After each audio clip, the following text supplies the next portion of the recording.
prolonger la discussion dans les échanges. D'abord, quelques mots sur notre société Neovia. Donc, c'est une société qui édite des solutions logicielles d'aide à la décision pour décarboner le système de mobilité. Donc, le volet carbone, il devient prédominant aujourd'hui dans les préoccupations d'aménagement, de régulation et de projection du système de mobilité à court et moyen terme. C'est des sujets qui méritent d'être éclairés. On verra pourquoi dans quelques instants. La société, elle a été fondée en 2019 à la base d'un transfert technologique issu de laboratoires de recherche français. Et moi-même, j'étais chercheur il y a encore 5 ans. Et on a un socle technique et scientifique assez solide au sein de la société pour justement investir d'un point de vue R&D des nouvelles solutions d'aide à la décision. On est en lien étroit évidemment avec ces 3 organismes, l'Université du CFL, le CEREMA et le NTPE et ses laboratoires.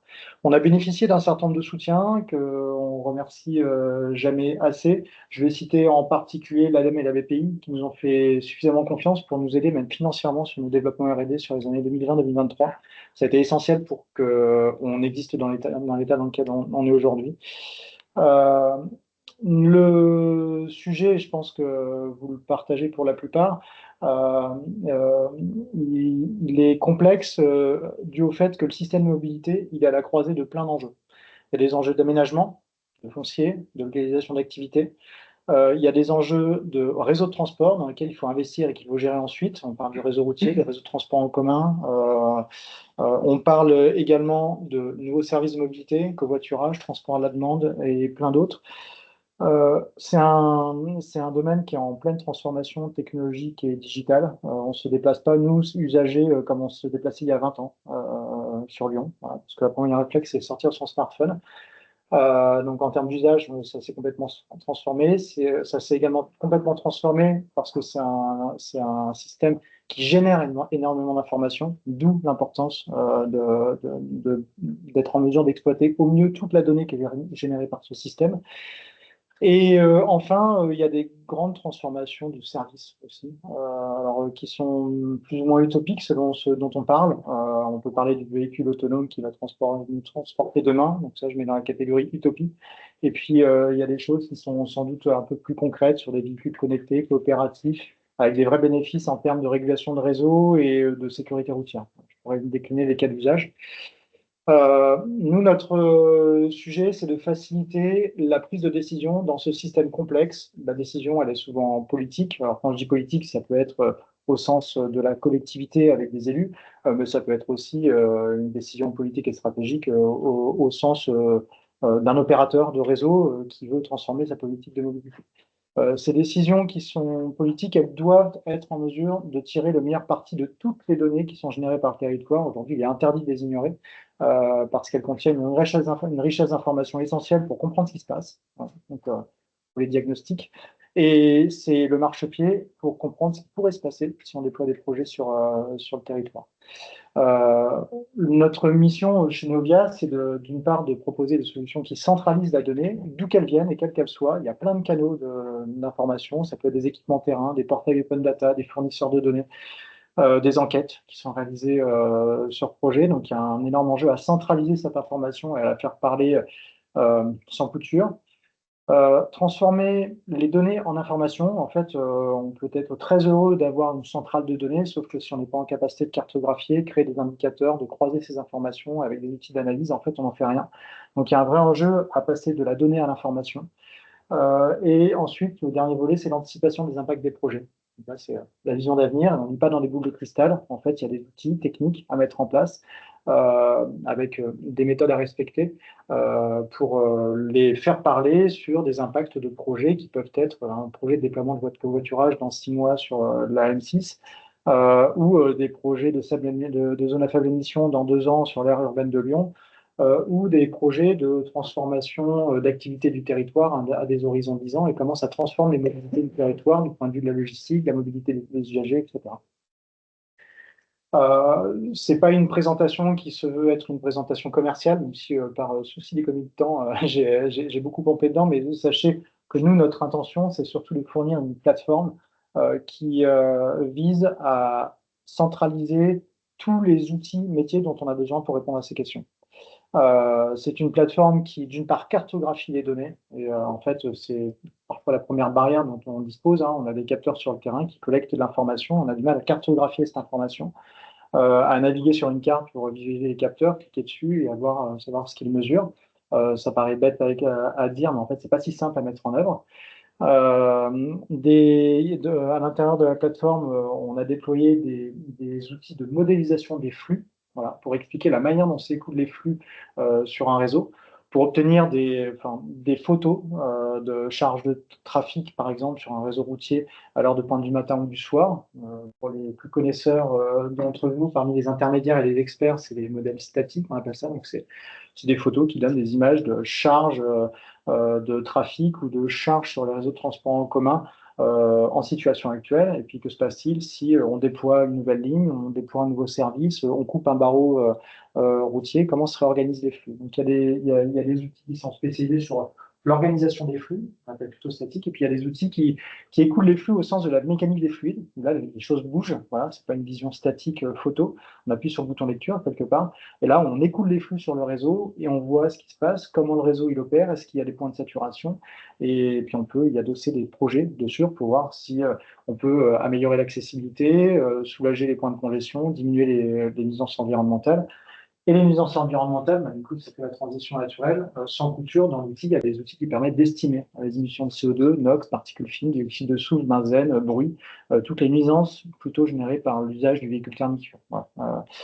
Mais pas que. Donc, c'est une plateforme qui est unifiée, qui fait tout ça. C'est un défi énorme, voilà, qui est réalisé. Puis, puisqu'elle, enfin, pour, on va dire, augmenter encore plus la rupture, on s'est rendu compte que la plupart des outils existants du marché, bon, d'une part, étaient un peu silotés, hein. Si vous voulez faire de cartographie, il y a des outils. Si vous voulez faire de la modélisation, il y a des outils. Si vous voulez faire de l'intelligence environnementale, il y a des outils. Donc, c'était très siloté. Puis l'autre constat qu'on a fait, c'est que ce n'était pas déployé sur le cloud. Et déployer une solution sur le cloud, c'est pas pour faire chic, en fait. C'est parce que, d'une part, ça permet de se connecter directement à des données, voilà, via des API, etc. Ça permet également on va dire de brancher derrière le rideau des algorithmes d'intelligence artificielle et de simulation, et puis gérer dans le concret, hein, sur ce qu'il y a derrière ce terme IA qu'on utilise au quotidien sans trop savoir ce qui se cache derrière. Ça permet en façade de donner un accès à l'outil via un simple navigateur, hein, pour tous. Et surtout, puisqu'on parle d'usage, hein, quand on parle d'IA, les usages sont collaboratifs sur les métiers de la mobilité. On parle de maîtres d'ouvrage, de prestataires de services externes, de partenaires territoriaux, d'usagers, d'associations. Voilà. Et donc, du coup, il y a une forte dimension collaborative dans la plateforme avec des vraies gestions de partage et d'accès et de données et de scénarios. Euh, voilà. Quelques mots sur ce à quoi ressemble Upstream aujourd'hui. Et puis, on a une roadmap de R&D qui est encore pour les 5 prochaines années au moins. Mais en tout cas, l'état dans lequel on est arrivé aujourd'hui. Aujourd'hui, on a consolidé une plateforme qui permet d'être administrée. Donc, dire qu'en fait, on peut gérer des rôles et des accès à cette plateforme.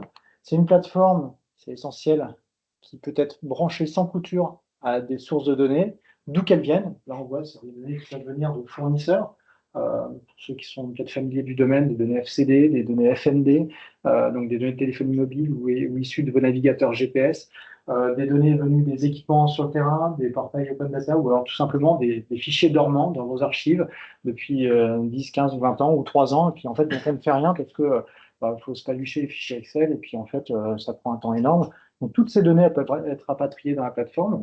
Et puis, une fois qu'elles sont dans la plateforme, non seulement elles peuvent être administrées, partagées, lues, etc. Et surtout, sans couture, elles sont prêtes à l'emploi pour être utilisées, et c'est là qu'on en arrive aux usages de l'IA, elles sont prêtes à l'emploi pour être digérées par des algorithmes d'intelligence artificielle. Alors, derrière le terme intelligence artificielle, il y a plein de trucs qui se cachent, mais c'est des outils SIG, carte interactive, donc, système d'information géographique. En fait, c'est pour avoir des lectures sur une carte, hein, tout simplement, de ces données. Où on peut cliquer sur les objets qui mesurent et puis accéder à l'information qui est mesurée, qui peuvent être des comptages, des temps de parcours, des débits, des taux de motorisation, des compositions de parc de véhicules en fonction de la région, enfin tout un tas d'informations, des données socio-économiques, hein, sur les déterminants de nos mobilité. Donc tout ça dans une carte SIG1 unifiée. Et puis derrière, les données, elles sont prêtes à l'emploi pour rentrer dans ces modèles. Il n'y a aucun temps à passer d'ingénierie, à patouiller dans les données, mettre en forme, s'adapter à telle et telle fonctionnalité de tel modèle, etc. En fait, c'est prêt à l'emploi.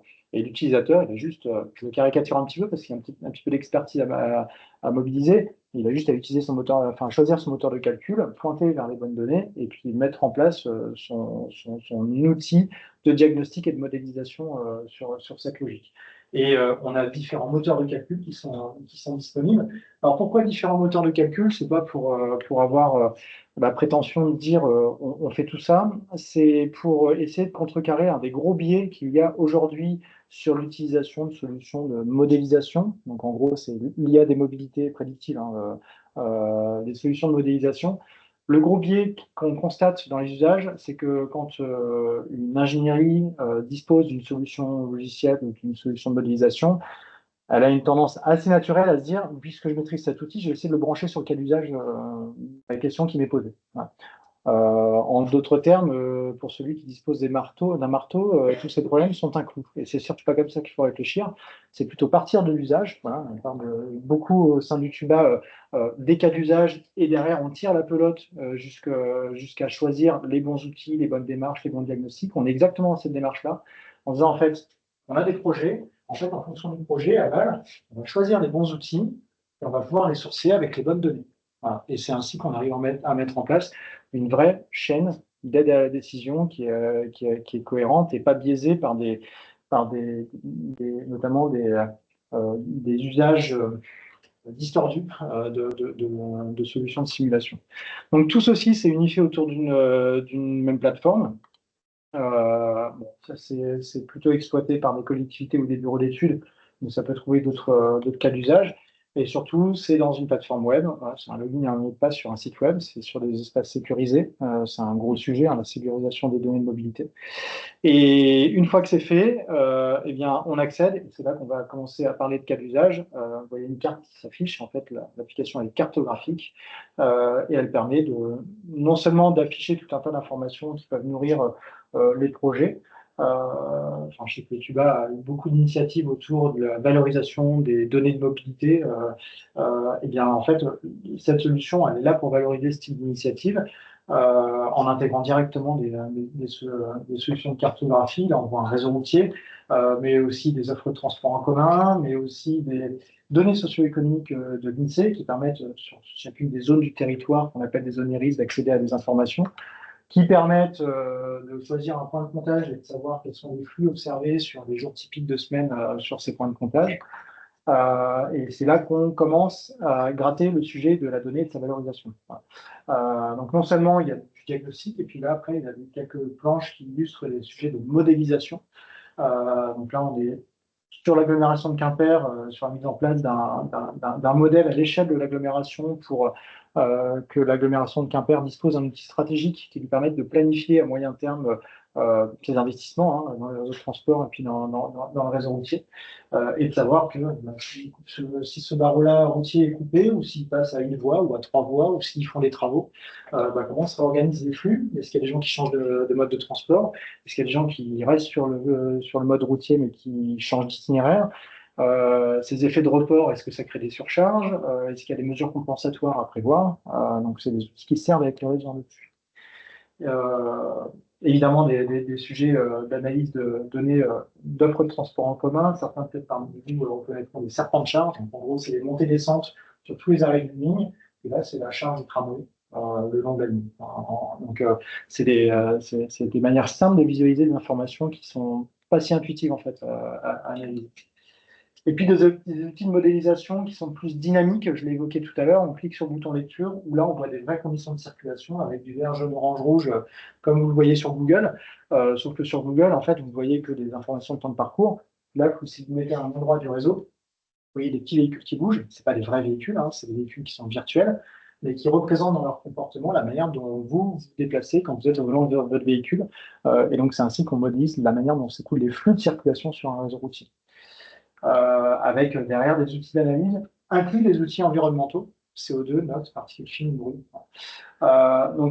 Désolé si ça paraît un petit peu commercial, mais en fait, mon intention, c'est surtout de montrer la démarche dans laquelle on s'est inscrit, en partant des besoins en termes de cas d'usage et en remontant toute la chaîne de valeur depuis la source de données que nous, on ne fait pas, on ne va pas mesurer la donnée sur le terrain.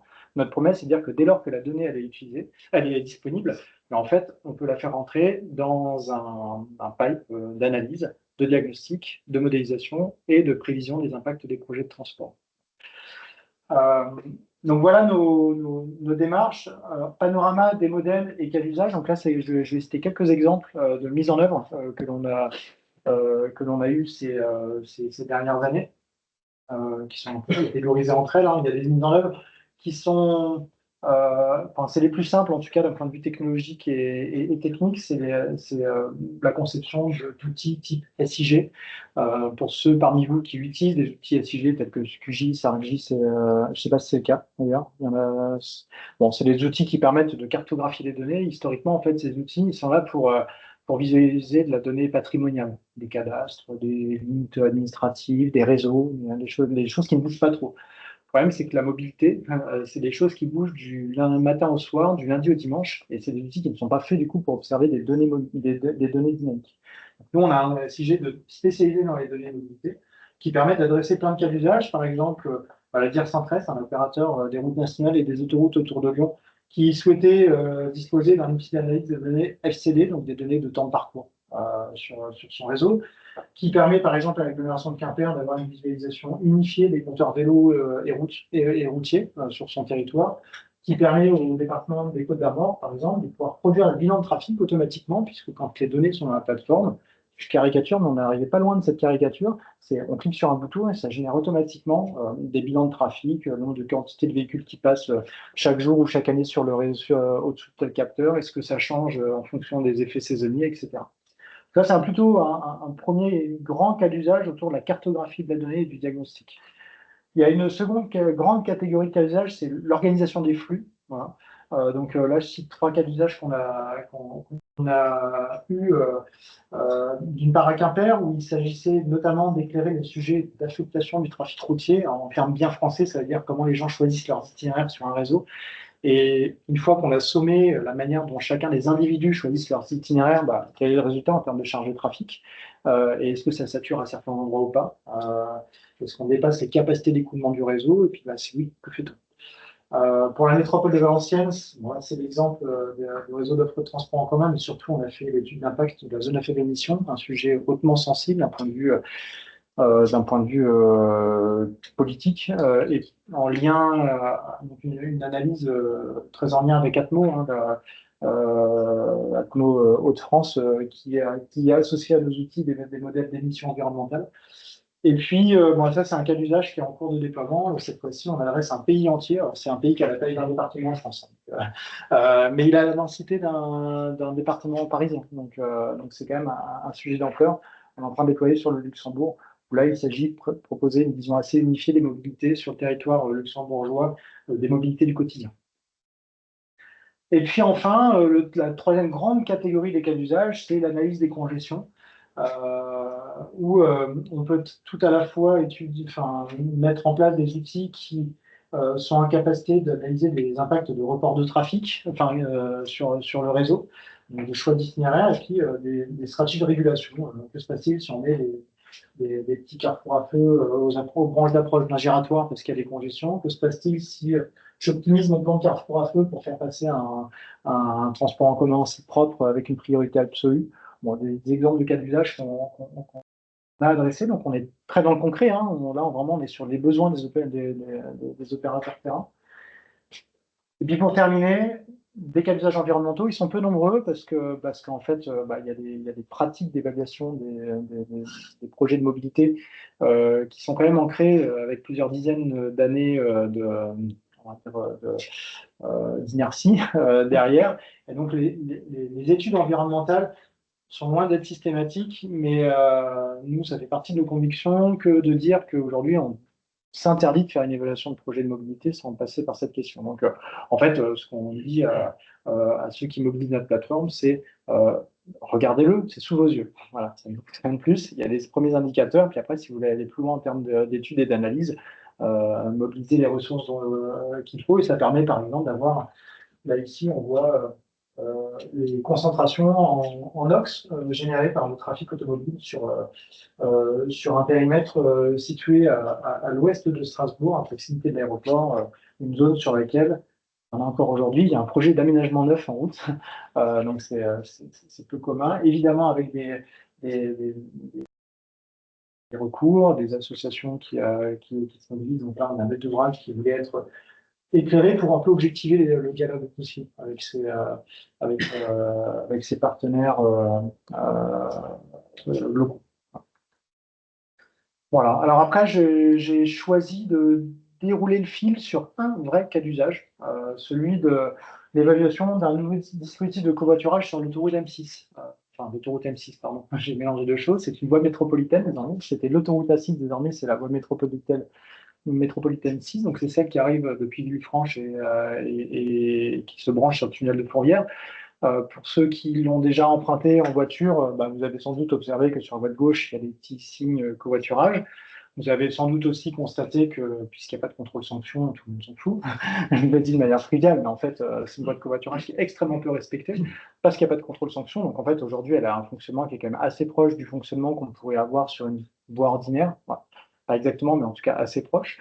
Et il y a des initiatives qui sont en cours pour réfléchir à de nouveaux dispositifs de covoiturage. Je ne vais pas rentrer dans les détails des services qui sont réfléchis dans ce cadre-là. Moi, surtout, ce que je veux montrer, c'est comment on applique cette intelligence artificielle, voilà, qui est embarquée dans la plateforme sur de vrais cas d'usage. Donc là, le contexte est donc une voie de covoiturage qui est déployée sur la voie métropolitaine M6, un nouveau dispositif avec des questions qui sont à éclairer.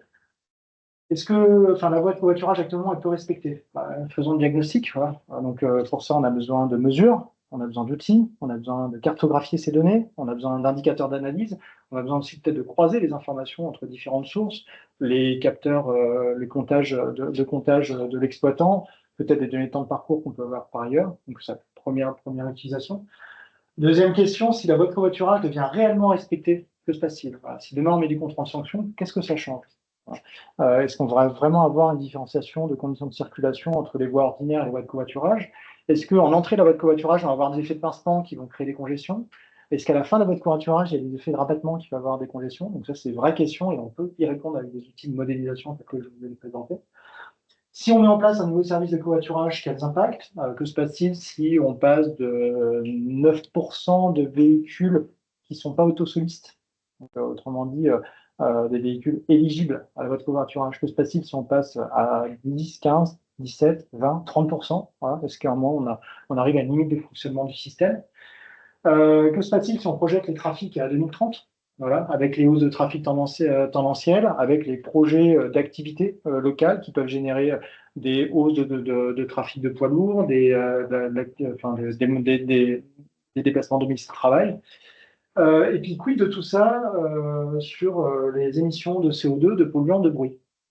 Voilà. Mais en fait, on ne peut pas lire dans les boules de cristal, mais par contre, on a des outils de modélisation qui permettent de répondre à ces questions. Ce pas des outils de prévision, alors contrairement au titre de la présentation, mais en tout cas, c'est des outils qui permettent d'anticiper des impacts potentiels et surtout de hiérarchiser les projets quand il y a plusieurs projets qui se proposent. Voilà.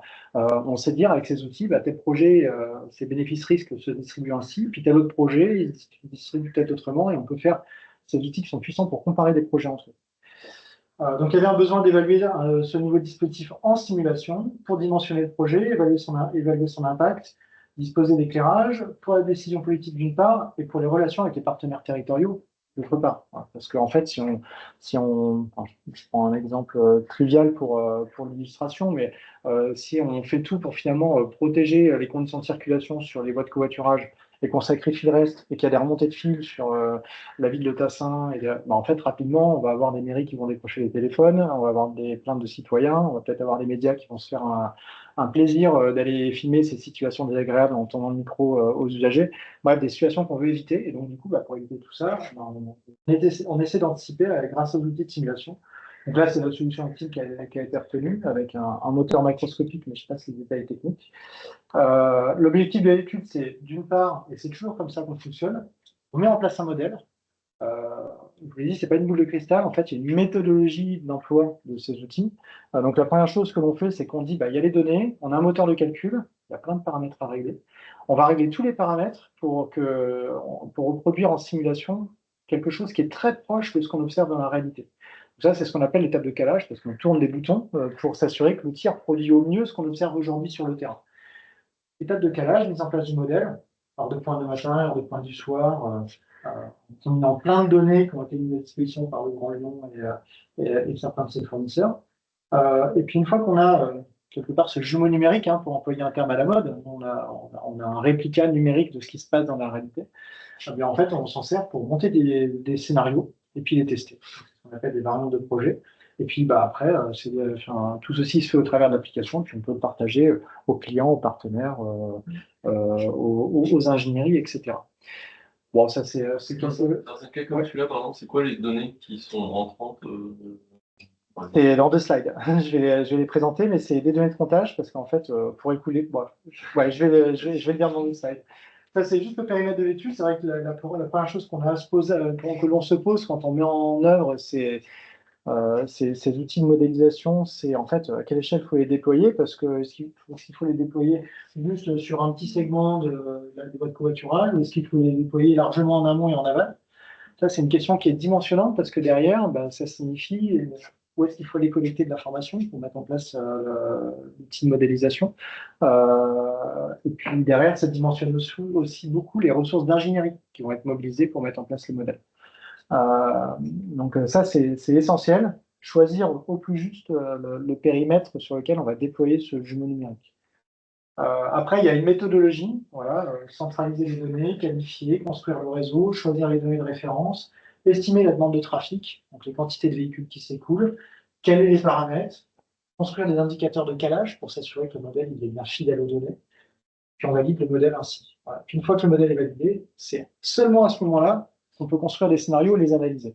Bien souvent, dans ces mises en œuvre de solutions, il y a 80% du temps, de l'énergie et du coût de l'étude qui est dédié à mettre en place ce modèle. Et puis les 20% restants sont dédiés à implémenter les scénarios et les analyser. Ce qui peut être un peu frustrant pour les clients qui ne sont pas habitués à ce genre de démarche. Mais c'est la condition nécessaire pour disposer d'un vrai outil valide et robuste pour éclairer une décision. Les données, voilà. Donc, de quoi on se sert de données de comptage qui, en différents points du réseau, mesurent les quantités de véhicules qui s'écoulent. Et ces modèles, en fait, c'est essentiel de savoir quelles sont les quantités de véhicules parce qu'en fait, c'est des modèles qui écoulent les flux. Donc, les dimensions de stock sont essentielles, notamment quand il y a des congestions. Et pour connaître les stocks, il faut connaître les quantités de véhicules. Donc là, il y avait plus d'une cinquantaine de stations de comptage qui ont été utilisées. Des informations, enfin, en fait, on fait un peu comme tout le monde aussi, hein. On se sert de données Google pour avoir des représentations de situations classiques de conditions de circulation, avec des relevés terrain qui peuvent nous indiquer des hauteurs de remontée de congestion en fonction de l'heure de la matinée. Tout ceci, ça devra être reproduit par l'outil. Des données origine-destination, alors ils sont mal indiqués ici, mais en fait, ce qu'on appelle des chevelus, c'est pas des gens qui ont beaucoup de cheveux, c'est ce qu'on appelle des chevelus dans le jargon, c'est en fait, on choisit un point du réseau, et puis on arrive, il y a des sources de données qui nous permettent de savoir d'où viennent et où vont les gens qui passent par ce point. Et donc, en fait, vous avez plein de capillaires qui viennent se concentrer dans ce point, donc ça, c'est d'où viennent les gens qui passent par ce point. Puis après, ces capillaires se redispersent, et où vont-ils? Voilà. Et c'est des informations qui sont extrêmement riches pour avoir une idée de la composition du flux qui passe à un endroit. Voilà. Est-ce que c'est des gens qui font du transit, qui viennent de Paris, qui vont à Marseille, ou est-ce que c'est des échanges locaux? C'est des données qui sont utilisées. Puis après, on a une étape de calage. Hein. Quand on met en place ces outils, on a une étape de calage qui consiste à être au plus proche des données observées. Et puis là, c'est une synthèse du résultat du calage. Hein. Là, on voit en fonction de l'heure dans la matinée, entre 6h et 11h, quelle est la longueur de bouchons cumulés sur le réseau. On voit que là, au cumul, on a une trentaine de kilomètres de congestion. Alors, on cumule les voies. Hein. Quand on a 3 voies de circulation qui sont saturées sur 1 kilomètre, on considère que ça fait 3 kilomètres de bouchon. C'est comme ça que Bison Futé vous indique les longueurs de bouchons cumulées au week-end de Pentecôte en région parisienne. Voilà, en fait, on cumule aussi le nombre de voies qui sont saturées. Donc, il n'y a pas 30 km de linéaire, hein, ça peut être 10 km sur 3 voies. Donc, on calcule ainsi des effets de congestion, et puis tout est dynamique. Hein, on clique sur le bouton lecture, on voit exactement comment évoluent les conditions de circulation au cours de l'heure de pointe. Là, c'est le soir, on voit qu'on n'a pas du tout les mêmes dynamiques de congestion. C'est beaucoup plus étalé dans le temps, ça remonte moins fort. On a des informations de temps de parcours également. Et puis, enfin, bon, ça peut aboutir à des outils, à des résultats sous forme de vidéo. Hein, où en fait, on voit, je n'ai pas le bouton de lecture sur l'écran ou sur l'ordinateur, mais en fait, c'est des vraies vidéos sur lesquelles s'écoulent les véhicules. Alors, attention à l'effet waouh, hein, ça impressionne toujours, mais en fait, c'est plus, on va dire, l'élément final de communication de l'étude. Son vrai contenu, c'est la démarche d'analyse qui est sous-jacente. Ah si, bah, ça bouge. On a bien l'effet wow. Voilà. Donc, vous voyez des petits véhicules qui circulent. Et voilà, sachez que tout ceci, en fait, bah, ces véhicules qui circulent, bah, ils ne viennent pas de nulle part. En fait, ils viennent du fait qu'on a réussi à caler les quantités de véhicules qui passent, les conditions de circulation, les comportements de changement de voie, de temps de réaction, d'ondes de choc qui peuvent se propager quand il y a des congestions qui apparaissent, etc. Ceci est proprement réglé. Voilà, je ne vais pas aller plus loin dans le commentaire parce que je vois le temps qui passe. On peut obtenir plein d'outils derrière en termes d'analyse. Et puis ces outils, toujours, enfin, pour finir, je crois que c'est ma dernière slide, ces outils, le gros avantage, c'est que en fait, on combine des outils technologiques assez puissants pour, in fine, avoir des chiffres de synthèse qui soient éclairants. Voilà. Et là, typiquement, on voit pour différents scénarios, que je ne vais pas commenter un à un, mais avec fraude, sans fraude, les hypothèses de covoiturage qui sont plutôt basses, moyennes, hautes, bah, quels sont les différents impacts sur les indicateurs par exemple, de durée de congestion, de retard moyen subi par les usagers, d'émissions de particules fines ou de NOx. En fait, on voit des vrais effets hein, sous ces différentes hypothèses. Et c'est à partir de table de synthèse comme ça qu'on arrive à, in fine, éclairer la décision publique, ou plutôt, en tout cas, éclairer les services techniques qui, derrière, sont à même de porter les éclairages techniques à la décision politique. Voilà ce que je pouvais vous montrer de manière assez condensée sur les initiatives de Neovia pour passer de l'IA, ce grand terme un peu enfin, voilà, très englobant, on va dire, à des vrais cas d'usage adressés pour des vraies problématiques de politique de mobilité. Et ce sur quoi je souhaite insister, c'est deux choses. La première chose, c'est l'usage de la donnée. Voilà, la donnée qui est de plus en plus massive. Et il faut absolument y trouver une vraie valeur sur le marché des études et de l'aide à la décision, première chose. Puis la deuxième chose, je reprends la citation, quand on a un marteau, tous les problèmes sont des clous. Il ne faut pas forcément un outil de simulation dynamique avec des petits véhicules qui bougent pour répondre aux questions. Voilà.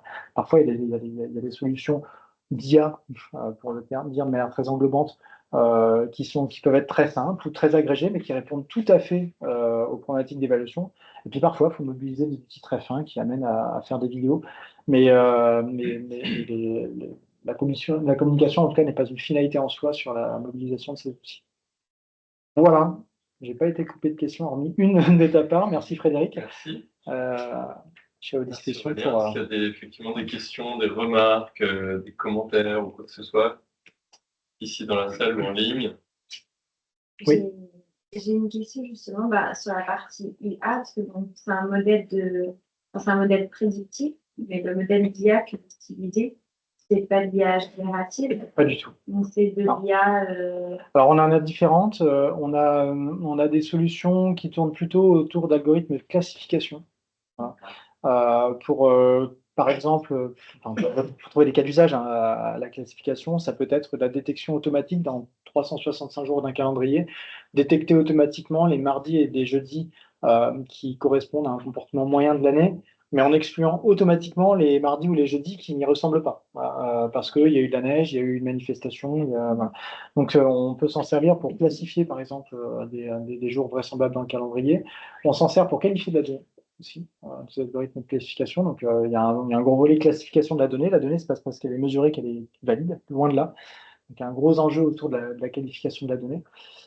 Première grande famille. On a une famille que nous, on mobilise pas, mais qui existe sur le marché, c'est les familles de prédiction court terme à partir de données, où là, on n'est pas du tout sur des logiques de mécanique des fluides, on est sur des logiques d'apprentissage statistique, voilà, où on identifie à partir de ce qui se passe, c'est une caricature, mais à partir de ce qui s'est passé le dernier quart d'heure, on va regarder dans les bases de données s'il n'y a pas des patterns qui sont ressemblants, puis on en déduit ce qui pourrait se passer dans le prochain quart d'heure.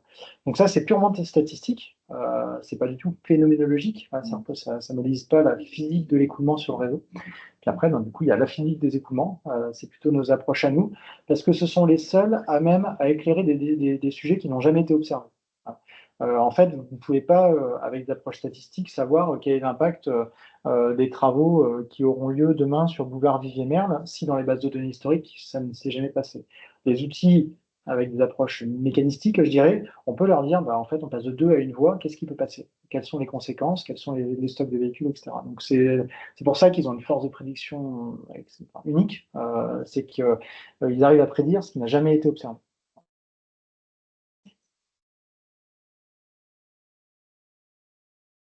Une question. J'ai vu sur le slide open source que ce que propose Neovia, c'est peut-être une partie, j'essaie de comprendre comment une société qui doit faire quand même la profitabilité arrive à vendre des solutions, alors j'allais dire customisées pour des besoins d'une métropole en matière de projection, parce que là on est en train d'imaginer que quand on engage sur des milliards, des millions d'euros, ça va faire autant voir de réflexion. Et la partie open source, c'est-à-dire nous, citoyens, nous sommes contributeurs, on le voit à la métropole, nous sollicite de plus en plus pour des participations à projet. Donc nous sommes à la fois contributeurs de données, à la fois receveurs de données. Et derrière ça, j'allais dire aussi, il y a l'idée que quand on veut que ces données soient utilisables à l'instant où on en a besoin, on voit qu'il y a des fois des écarts de synchronicité. Moi, je vois, souvent j'utilise l'application PCL pour les horaires de tram ne sont jamais à la fin. Donc je finis par délaisser, c'est l'application de prédictibilité à court terme. Et voilà, c'est peut-être une question, un briquet avec beaucoup de questions, mais d'abord, comment concilier un modèle économique, c'est-à-dire faire payer les grands pour, et puis nous, usagers, qu'est-ce qu'on profite de l'outil alors, sur le modèle économique, en fait, c'est un sujet complexe parce qu'en fait, quand on chamboule les approches technologiques, en fait, on chamboule aussi les modèles économiques sur lesquels on s'appuie. On a 2 modèles économiques qui sont mis en œuvre chez Neovia. Le premier, c'est celui de la mise à disposition du logiciel, sauf qu'en fait, c'est un logiciel expert à mettre entre les mains des experts. Et les experts vont appuyer leur expertise sur d'autres outils. Le jour où on leur présente un nouvel outil, si vous êtes expert Word et qu'on vous dit il y a Word Plus avec une nouvelle interface qui va vous faire gagner du temps, demain vous avez une lettre à rédiger, vous allez utiliser Word. Voilà. Et Word Plus vous dites je verrai plus tard quand j'aurai le temps. En fait, on n'a jamais le temps. Donc du coup, il y a un vrai sujet sur l'appropriation de nouveaux outils, notamment dans les ingénieries expertes sur ces sujets. Et donc, on a un modèle économique qui permet de vendre cette solution, sauf que dans les faits, les ventes se font avec un tout petit filet parce qu'il y a un temps d'appropriation qui est extrêmement long. Et donc, du coup, pour vivre, et bien, en fait, on met en œuvre notre solution en lien avec des ingénieries pour adopter de la confiance auprès d'eux. Et la promesse de la solution, c'est de gagner du temps. Et donc, nous, en fait, on apporte notre preuve de marché en disant que chez Neovia, on n'a pas levé de fonds. En fait, notre application, quand on la met en œuvre, quand ça prend 100 jours à mettre en œuvre par une ingénierie classique, nous, on en prend 80. On la vend 80. Donc, elle est compétitive. Puis, ça nous en prend 50 des jours. Et il nous en reste 30 pour faire de la R&D.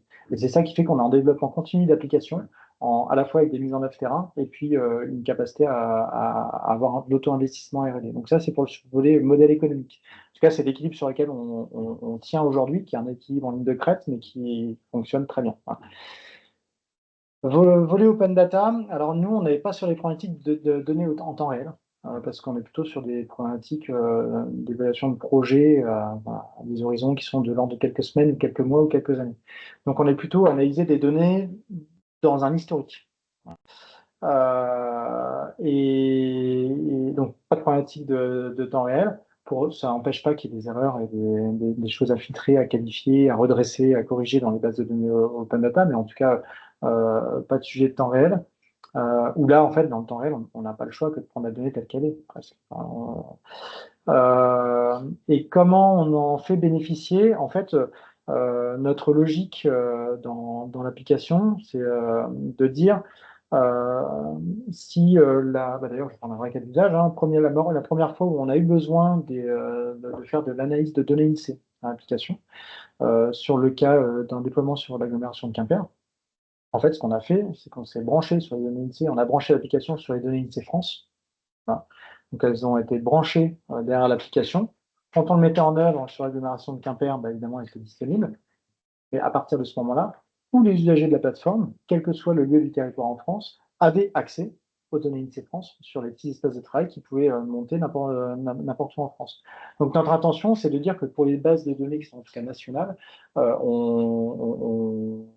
on met en accès libre et gratuit, évidemment, hein, la disposition de ces bases de données aux utilisateurs. Après, pour les bases de données open source locales, c'est plus compliqué parce qu'on ne peut pas aller se brancher à tous les portails de toutes les collectivités de France et intégrer les données. On le fait au coup par coup. Puis comment les usagers en bénéficient, c'est qu'en fait, in fine, ces données, elles sont valorisées dans des études pour nourrir des projets et des politiques de mobilité qui servent les citoyens in fine. Voilà, c'est la grande logique dans laquelle on est. Merci. Pas de questions avant de partir, pas de frustration. Merci. Au revoir. Ça répond à votre question? Oui. Ouais. Moi, j'étais personnellement bluffé par dans l'aspect contributif. J'ai reçu il n'y a pas longtemps un monsieur qui était passionné de l'open data sur le géomapping et qui m'a montré comment il arrivait à partir de chez moi à tout scanner, depuis la hauteur d'un trottoir pour un passage handicapé, etc. Donc, si vous voulez, là, je sais, on est vraiment orienté productivité, trafic, etc. Mais il y a d'autres sujets dans une ville qui sont la problématique des handicapés, etc. Et c'est là qu'on voit que le domaine de l'open data est illimité. Il m'a même dit que Michelin, ils avaient opté, en fait, ils travaillent avec Coyote, je crois, pour développer leur solution. Et ils sont passés ils ont rencontré des gens qui étaient porteurs de l'open mapping. Et ils ont trouvé le sujet tellement riche qu'ils ont cassé les contrats avec quelque chose qui était trop privé, trop limitant en fait. Ouais.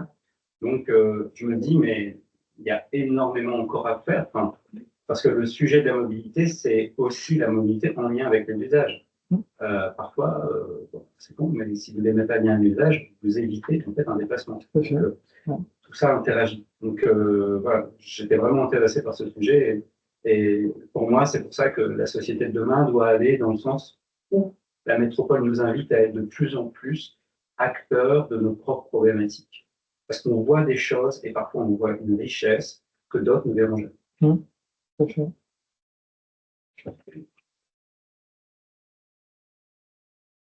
Pas de questions non plus. Peut-être moi, une question d'abord. La première, c'est, ça va être bizarre, mais comment on évalue?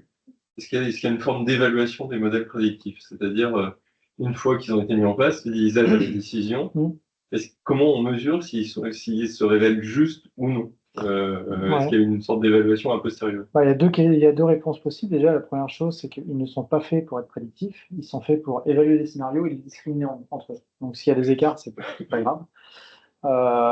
Deuxième chose, si aujourd'hui on met en place un outil qui prévoit les conditions de circulation sur l'autoroute M6 dans 5 ans, en fait, entre aujourd'hui et 5 ans, il y a plein de choses qui vont se passer qui ne vont pas être dans le modèle qu'on a mis en place. Et donc, bien souvent, les modèles sont dans les choux, mais aussi parce qu'il y a des hypothèses de contexte qui changent et qui ne sont pas prévisibles. Et